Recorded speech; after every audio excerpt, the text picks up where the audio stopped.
What is the difference between assignment and novation? Have you ever wondered how contracts can be transferred in real estate investing? Understanding the difference between assignment and novation is essential for anyone involved in this field. Let's break down these two concepts in a straightforward way. First, let's talk about assignment. In real estate, assignment occurs when the original party, known as the assigner, transfers their rights or benefits under a contract to another party, called the assignee. The assignee gains the right to receive benefits, such as payments or property interests. However, the assigner still holds responsibility for fulfilling the obligations of the contract. This means that if the terms of the contract are not met, the assigner remains liable. A common scenario for assignment is in real estate wholesaling.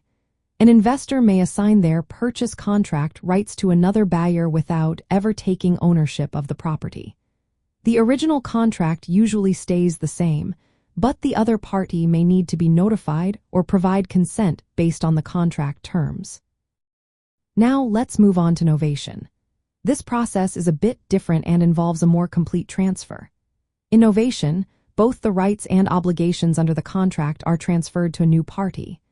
This requires the consent of everyone involved: the original party, the new party, and the counterparty. Essentially, novation replaces the original contract with a new one, freeing the original party from any further liability or obligations.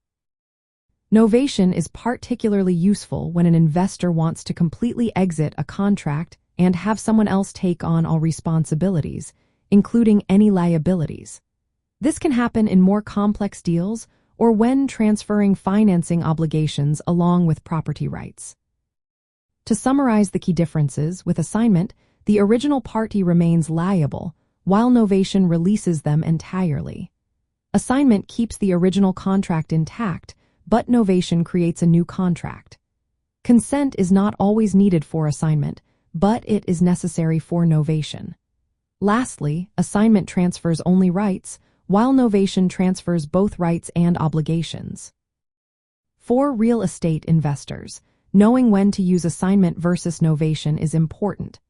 Assignment is often chosen when an investor wants to transfer their interest but still stay protected by the contract's obligations. On the other hand, novation is the way to go when an investor wants to be fully removed from the deal, ensuring the new party takes on all responsibilities and liabilities. Understanding these differences helps investors navigate transactions effectively, manage risk, and maintain compliance with contract terms. This knowledge is vital, especially when non-assignment clauses exist, which may requiring novation instead of assignment to legally transfer interests.